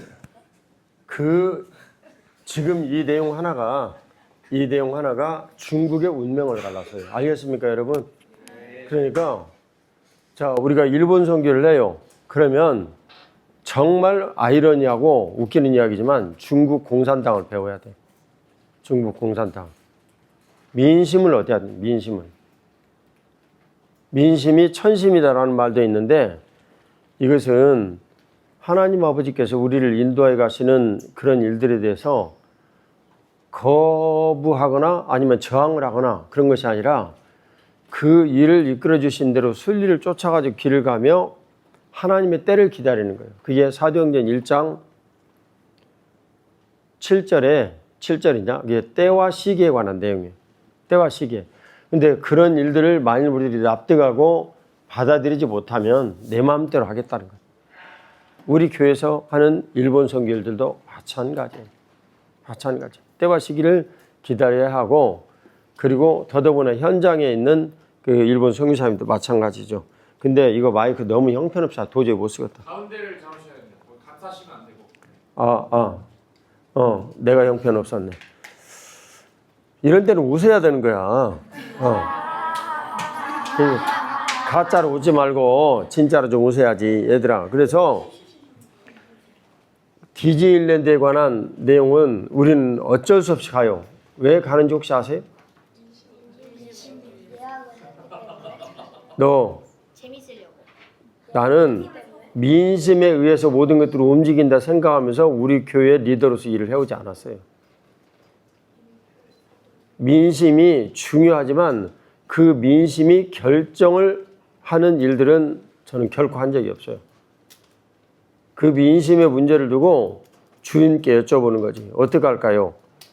민심은 천심이 아닌데 천심인 나는 네 민심과 다르다. 그러면 그렇게 못하는 거예요. 왜 그럴까요? 입장로가 이미 지불됐어. 그거 날려야 돼, 만일 안 가면. 그럼 또 질문이 되어지죠. 입장료를 날릴 의향이 있는가? 나는 날릴 의향이 있는데 여러분들은 날릴 의향이 없어. 그래서 문제지. 그래서 오늘 그 루신 공원에 우리가 일정상 아마도 못 갈 것 같아요. 그러면 거기에 윤봉길 의사 기념관도 있지, 루신 기념관도 있지, 공원 자체가 그렇지. 그런데 그 일들을 우리들이 다 하려면 시간이 필요해요. 간단해요. 여러분들이 돈 날리는 거 그냥 날려버리고 디즈니랜드 안 가면 돼. 아주 간단한 방법이 거기 있어. 근데 그럴 의향이 혹시 있어요? 네. 자식들. 정소리, 너희 나와봐. 이 자식 말이야. 실컷 가르쳐 놨더니 말이야. 아주 적극적으로 저희 목사님의 행보에 대해서 반대를 하고. 얘 나와. 잘했어. 네? 들어가. 왜 잘했냐면 나 다 알아. 아니요라고 얘기하는 건 여러분들이 겉마음이고 속마음은 전부 다 가고 싶은 건데 속마음과 겉마음은 똑같아야 돼. 여러분들이 가고 싶어 한다는 거 다 알아. 데리고 갈 거야. 하지만 지도자인 나는 속이 씁쓸해. 씁쓸해. 하나님 아버지께서도 늘 우리를 향하여 그러셨어. 오늘 아침에 얘기를 하다가 다빈 선생님하고 얘기를 하다 좀 늦어졌는데 두루마리를 먹으니까 단데 속에 들어가니까 써져 버렸어. 그 얘기나 똑같아. 어렵지? 그래. 이 내용이 이해가 가려면 말씀 읽고 기도 많이 해야 이해가 가. 안 그러면 이해가 안 가. 이 내용을 다빈 선생님이 와서 잘 설명해 줄 수 있어요? 없어요? 예, 많이 실컷 가르쳐 줬더니 아침에. 근데 얘기해놓고 솔직한 얘기하면 나도 잊어버렸어. 자, 얘들아, 오늘 이거 좀 꺼주라. 이거 여기 밝아가지고 안 되겠다. 이거 어떻게 끊어 이거? 10시 3분인데 팀장님 얘기는 10시 반까지 우리가 준비하고 나가야 된대. 그러면 시간이 지금부터 30분밖에 없어요. 이 30분 사이에 어제까지 우리가 못한 아이들 중에 스피치를 누군가가 나와서 이렇게 해야 하는데 질문하고 얘기를 하면 많이 해야 2명밖에 못해. 그래서 어쩔 수 없이 오늘 저녁 시간으로 좀 늦춰야 하겠고, 그리고 현장에서 여러분들이 뭔가 보고 느끼는 일은 저에게는 굉장히 중요해요. 그래서 엄청난 시간과 대가를 지불하고 여기 왔으니까. 그런데 그거보다도 지도를 하는 제 입장에서 훨씬 중요한 것은 여러분들의 뭐가 먼저 깨야 돼? 예? 예, 여러분들의 생각이 먼저 깨야 돼. 그러지 않으면 여기 돌아다니는 게 무슨 의미가 있어요? 아무 의미가 없지. 중국을 이해하기 위해서 우리는 아우니치 갈 때마다 항상 거기에 있는 산이나 아니면 자연 이런 곳을 항상 한 군데씩 방문을 했어요. 근데 스위스에서는 그럴 필요가 없었어. 왜냐하면 가는 곳이 모두 그런 곳이어가지고. 여기에서는 화산을 하나 선택을 했어요. 적절한 장소로. 물론 분위기는 망쳤지. 나도 굉장히 놀랐어. 어떻게 나라가 이럴 수가 있는가. 그것 때문에. 그리고 또 한 가지는 그 산의 장대함과 위험에 내가 깜짝 놀랐어. 질문을 마지막 한 가지 하고 간단히 넘어갈게요. 너무나 시간이 없어서. 화산을 여러분들이 계단을 향해서 한 걸음 한 걸음 올라가고 그러면 여기 있는 사람들 중에 약 한 3%나 5% 정도만 화산에 어느 정도까지 올릴 수 있을 거예요. 그리고 화산의 남봉은 내가 보는데 지금 다 못 올라요. 거기는 정말 스티프한 이런 곳이라서 갈 수가 없어. 조금 오르다 가는 많은 사람, 좀 더 오르는 사람, 골짜기까지 가는 사람 다 이렇게 틀리겠죠. 그리고 그 아래에서 화산을 바라보고 화산에 대한 생각을 하겠지. 근데 여러분들은 그런 과정이 없이 케이블카를 타고 쭉 올라가지고 마지막에 내가 경악할 만큼 놀란 것은 그 산에 바위를 뚫어가지고 그 구멍 속으로 케이블카를 넣어놨어. 실용주의자인 미국도 그렇게 안 해. 실용주의자인 미국은 어떤 엄청난 죄악을 저질러나면 러시모 산에 자기들이 존경하는 대통령 4명을 커다란 바위를 해가지고 거기다 그려놨어. 거기도 미친놈들이 많아. 거기도.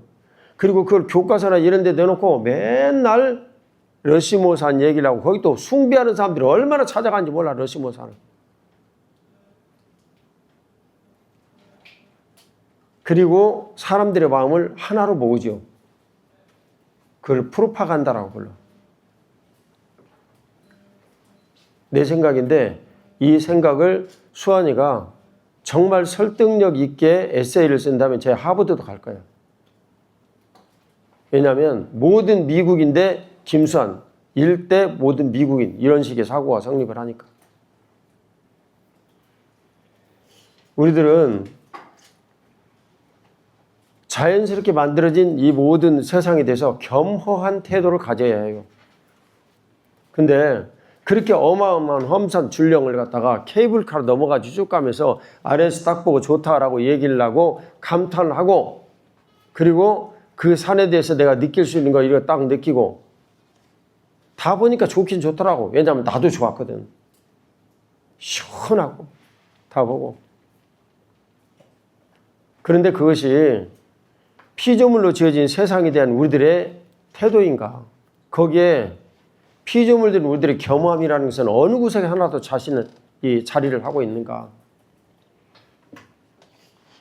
그래서 내가 물어봤죠. 어제 저와 같은 생각을 한 사람이 여기 한 명이라든가 한 명도 없었어. 한 명도. 여러분 왜 그런 줄 아세요? 사고의 지평이 저와 여러분들이 다르기 때문에 그래요. 형성이. 사람들은 모두 다 어마어마하게 많은 사람을 죽인 사람들을 영웅이라고 생각을 해요. 진시황도 마찬가지지. 진시황을 추앙하는 사람들이 많아요. 분석행위라는 이 일이 중국을 사상적으로 통일하기 위한 이런 일이다라는 기반으로 모두 바라보는 사람 많아.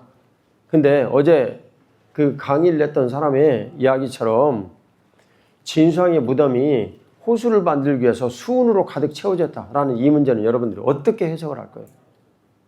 어떻게?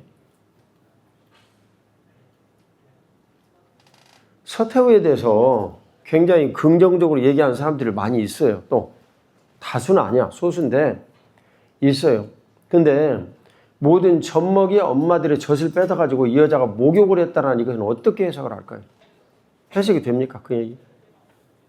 그러면 그 젖을 먹이는 엄마들은 노출되어져 있었기 때문에 많이 노출이 되어진 이 사람들, 이 무슨 일이신가요? 네, 괜찮습니다. 예. 편하게 말씀하시죠. 예. 근데 그 노출이 되어진 그 사람들 가운데 젖먹이들, 이 젖먹이들을 키우는 엄마들은 아이에게 그만큼 젖을 다 먹이지를 못했다라는 가장 단말적인 이런 내용하고 통하게 돼요. 그건 옳은 일이냐고. 알렉산더가 동서양의 통일을 이뤘다고 우리들은 뭐 굉장히 그 사람에 대한 영웅적인 서사시들 같은 내용들을 많이 배웠어. 이 서사시라는 내용의 느낌을 잘 기억을 하세요. 근데 그 일 끝에 얼마나 많은 사람들이 죽었냐고. 각자의 삶을 존중받지 못하고 삶이 뭉개진 거예요. 마케도니아의 사상이 그 땅에 가가지고 새롭게 적용이 되어져서 그 땅에 살면서 사람들을 무너뜨려버리고 접목시키는 것이 옳은 일이냐고. 그러니까 이게 승자의 독식에 대한 문제예요. 굉장히 심각한 질문들을 우리에게 지금 우리가 이 중국을 다니면서 배우는 거예요. 이 사고의 건전함과 온전함이라는 이 모든 것들은 오직 성경으로부터 옵니다. 이 세상에 완전한 유일하신 한 분은 성삼위 하나님밖에 안 계십니다. 그런데 그 일에 대한 사고의 분명한 건전함이 우리에게 깃들지 못하면 화산에 가서도 하고 입 벌리고 오는 거예요. 그것이 현재 저와 여러분들의 현주소예요. 솔직하게 얘기하면 우리 모두 그랬다 그 말이에요. 이런 모든 문제들에 대해서 여러분들이 적나라하게 듣고 깨닫고 알아야 될 일 하나가 있으면 이것을 우리들은 뭐라고 부르냐면 율법적인 통치에 의해서 이루어지는 세상이라고 불러요. 세상에서 가장 강력한 율법은 그 나라의 헌법이야. 이해가 되죠? 그 나라의 이제 헌법인데 이 나라의 헌법이 모든 이 국민의 이 삶을 지배를 해요. 그걸 율법이라고 불러. 근데 이 율법적인 일들이 우리 삶의 모든 일들을 프레임으로 꽉 이렇게 붙잡고 있어요. 실제로는 그 프레임에 우리가 갇히는 거예요. 근데 우리가 프레임에 갇혔다는 이 사실을 누가 한 명이라도 지금 알고 있냐 그 말이에요. 모르고 있지. 팀장님 왜 이렇게 딱 찾는 줄 알아요? 난 알지. 카메라 있는가 본 거예요 지금. 예? 예. 시계 있는가 봤다고? 그러면 나하고 사고. 여기 다음에 이야기 있어서 30분까지는 다 띄워줘야 된다고. 30분까지? 시간을 못 보시는 것 같아요. 11분? 네. 11분. 그러면 30분 전에 우리가 나가야 되네. 오케이. 스피치를 좀 오늘 아침에 적어도 몇 명이라도 좀 하려고 그랬는데 도저히 시간이 안 돼요. 그래서 할 수가 없고, 여러분들이 만약 스피치를 하고 끝나면은 제가 어제 있었던 내용을 단편적으로나마 요약을 하고 넘어가야 되는데, 잘 알지? 하루 지나고 나면 그 생각 잘 나? 안 나지? 그러니까 어쩔 수 없이 얘기를 해야 돼서 오늘 얘기를 좀 하는 거예요. 그 중간에 너무나 거대한 일들이 많이 지나갔는데 우리가 리드 타임을 갖지를 못했어. 그래서 줄 서느라고 대부분 시간 다 가버렸어요. 나는 이번에 와가지고 참 많은 걸 배웠어요. 중국에는 많다. 뭐가? 사람이 많다. 땅이 크다. 그래서 그 많은 사람들을 지도자가 지도를 하려면 그 지도자가 독보적인 어떤 존재해야 된다라는 것을 과시를 해야 된다. 그래서 모든 건물이라든가 내용들이 전부 다 어때하다? 크다. 그래서 제가 단어를 얘기를 했잖아요. huge, 거대하다. enormous, 거대하다. great, 거대하다.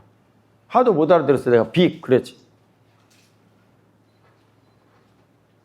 근데 그런 이 사고에 의해서 움직여지는 이 분들이 이게 사고의 접점에 여러분들의 선생님은 큰 고민에 빠진 거예요. 큰 고민에. 이 큰 고민이 어떤 것이냐면 이 땅의 지도자들은 사람이 1000만 명쯤이나 이런 정도 죽어난 거예요. 그래서 우습게 생각해. 아무것도 아닌 게 생각해. 내가 온 이 나라를 돌면서 느끼는 것은 그거예요. 결정적일 때 이들은 적어도 한 5천만 명, 1억 이런 것은 아무것도 아니구나. 내가 이걸 안 거예요. 그리고 여기 살았던 우리 동료들이 있으니까 물어봤더니 사람이 너무나 많아가지고 인간에 대해서 경시한다 그러더라고요. 이것이 굉장히 우리들에게 큰 어려움이 된 거예요. 자, 그러면 오늘 강의에 대한 이 내용을 여러분들에게 전하겠습니다. 앞서 강의를 했던 이 내용에 따르면 강조됐던 사람이 우평 선생님의 내용 중에서 강조됐던 사람이 딱 한 사람 꼽으라면 누구였어요? 예? 수원. 그 다음에 뒤에 있는 사람 딱 한 사람 강조되면?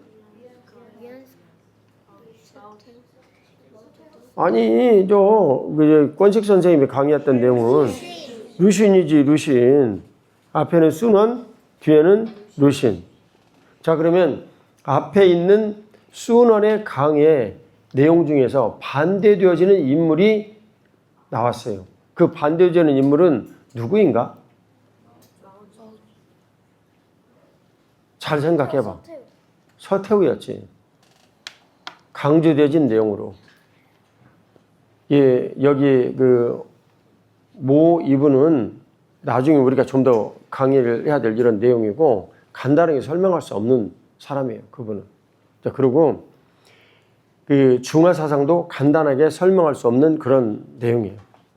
근데 서태후라는 인물이 거기 등장을 했어요. 서태후라는 인물. 그 다음에 루신 강의를 하면서 루신에 대별되어지는 사람으로 등장한 사람은 누구예요?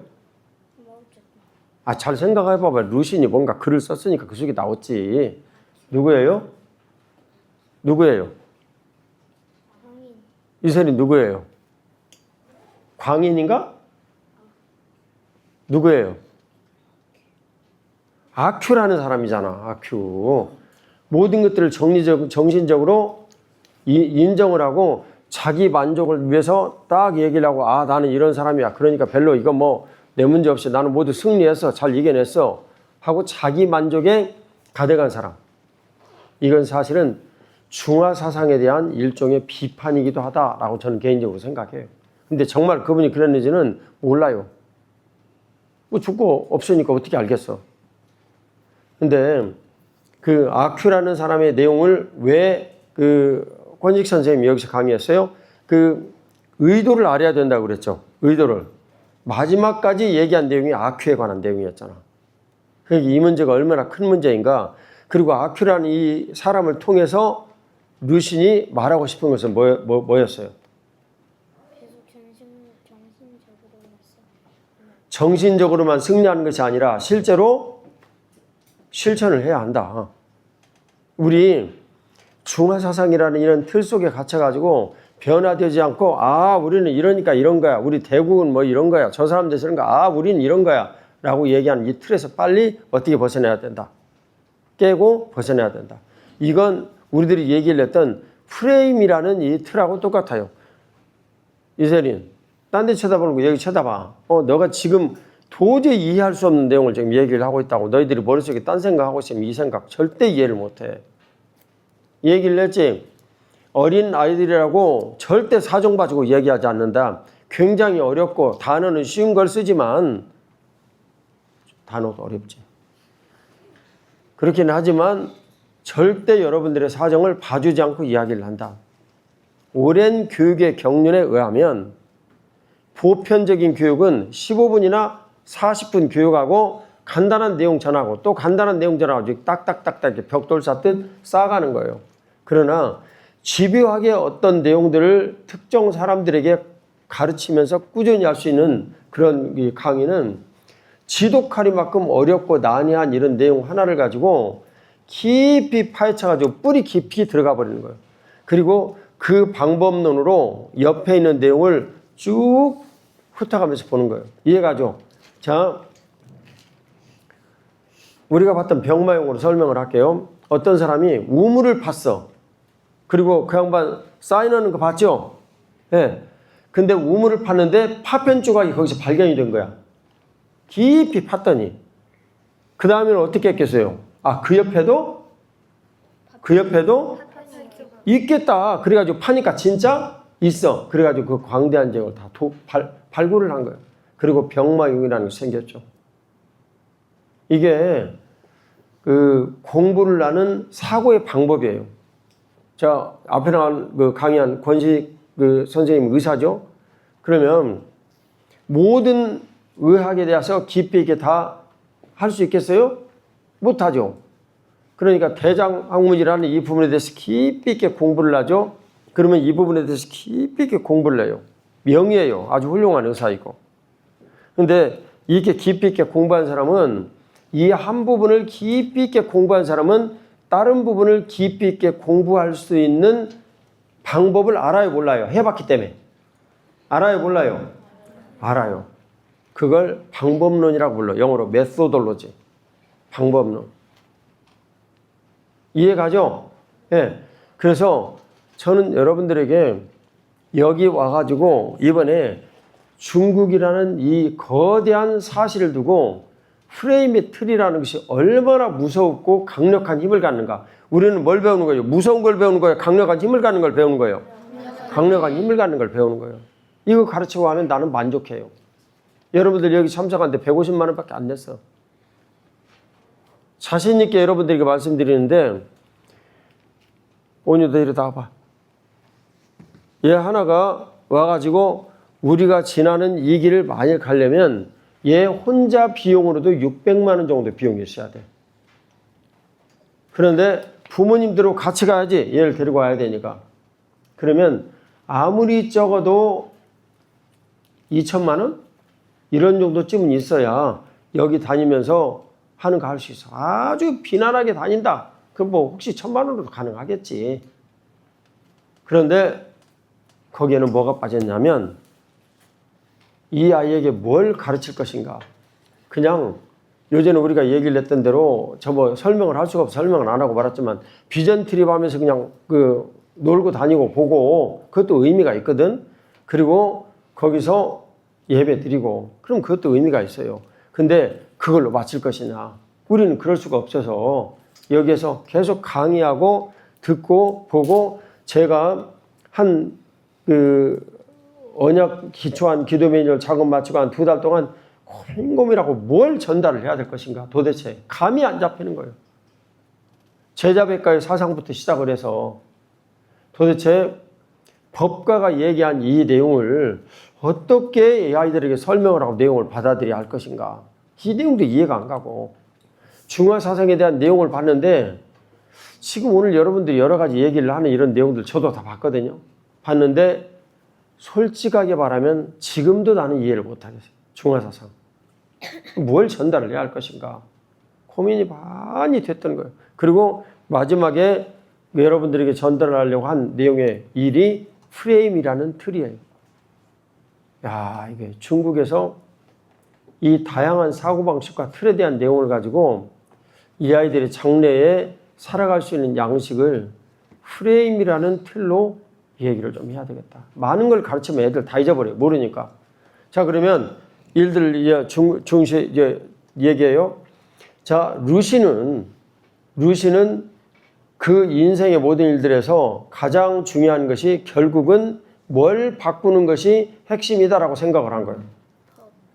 네? 정신을 바꾸는 거. 생각을 바꾸는 것이 참 옳다.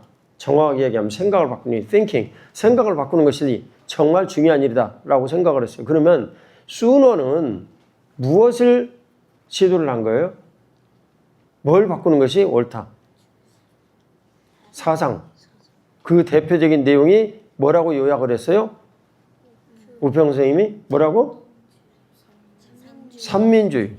삼민주의를 얘기했어요. 그 삼민주의는 어떻게 해서 마련이 됐어요? 삼민주의는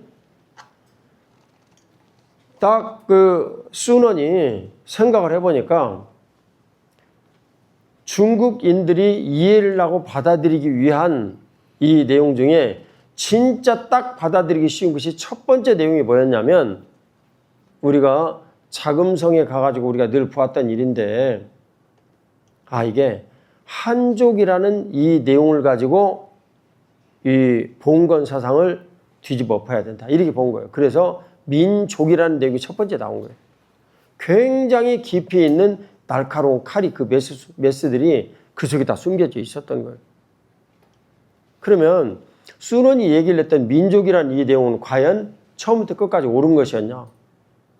여러분들 생각에 그것이 옳은 것입니까?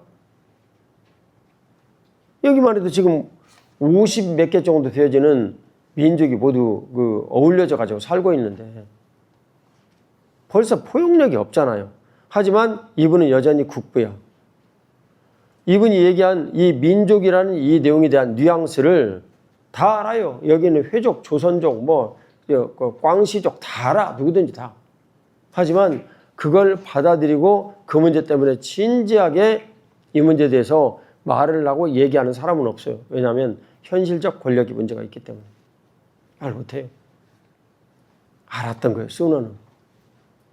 95%가 찬성을 할 수 있고 95%의 사람들의 마음에 뭔가를 일으킬 수 있는 근본적인 동력이 어디서 나와야 된다. 이것은 민족이라는 내용을 들고 나와야 이 문제가 되어질 수가 있다. 그래서 민족주의라는 것은 굉장히 어려운 문제입니다. 내셔널리즘 이렇게 부르죠. 그러면 미국은 예를 들면 다민족 국가죠. 수환한테 물어볼게요. 수환. 미국에서 민족주의라는 것은 지배적인 사고일까 아닐까?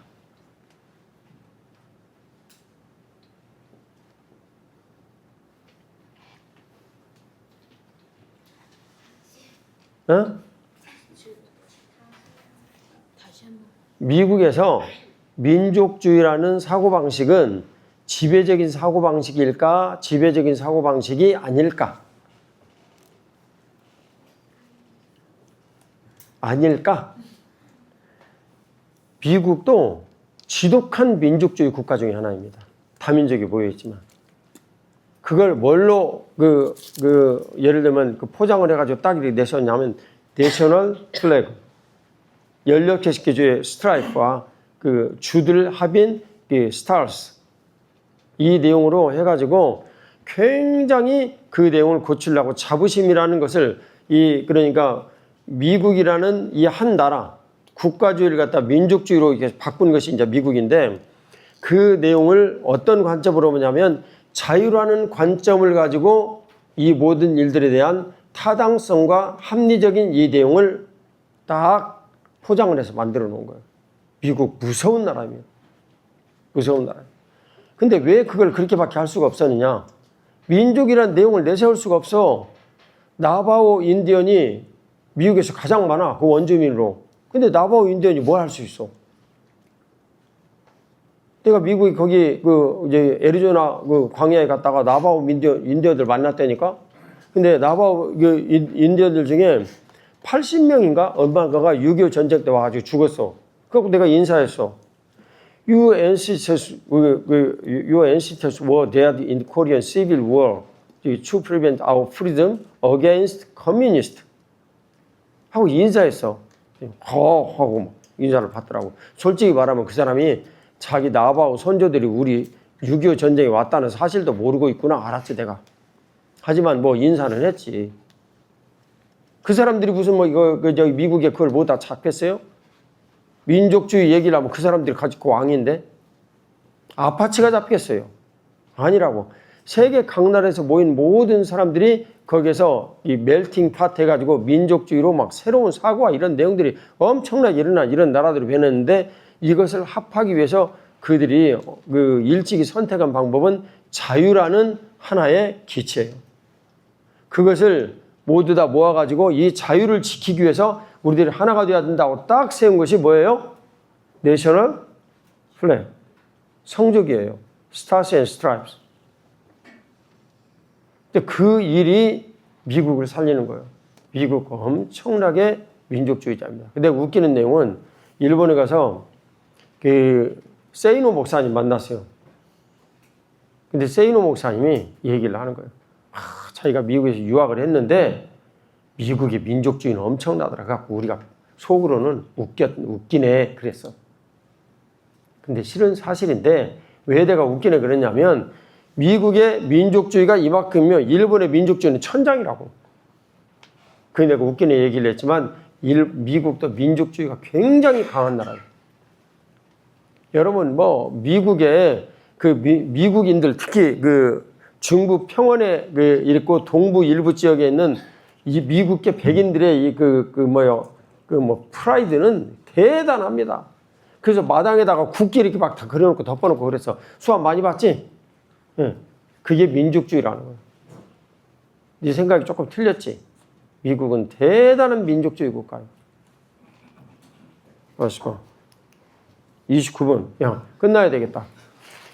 자, 오늘 이제 말씀 내용을 요약을 하겠습니다. 자, 칼이나 창을 가지고 바꾸는 것이 큽니까? 펜을 가지고 바꾸는 것이 큽니까? 펜을 가지고 바꾸는 것이 큽니다. 펜을 가지고 바꾸는 것이 큽니까? 사상을 가지고 바꾸는 것이 큽니까? 예. 소설보다는 이 사상이라는 것은 무섭게 우리를 바꿉니다. 그래서 우리가 예수님 믿는 거예요. 기도드리고 마치겠습니다. 하나님 아버지, 오늘도 은혜를 베풀어 주시고 자비를 다해 주셔서 오늘 일정 시작합니다. 오가는 길 안전하게 지켜주시고 온열한 게 노출되어서 어려운 아이들 없게 하여 주옵시고, 하나님 은혜로 모든 일들을 잘 배우고 깨닫게 해주시고 인도하는 우리 팀장님과 총무분들을 축복하옵소서. 주님의 거룩하신 은총을 감사드리오며 우리가 중국을 배우려고 왔지 무시하려고 온 것이 아니온데 서로 같이 공존할 수 있는 좋은 길을 찾아갈 수 있도록 복을 내려 주시옵소서. 주님의 크신 은총 감사드리오며 예수 그리스도의 이름으로 기도 올려옵나이다. 아멘. 자, 일어나서 모두 준비하세요.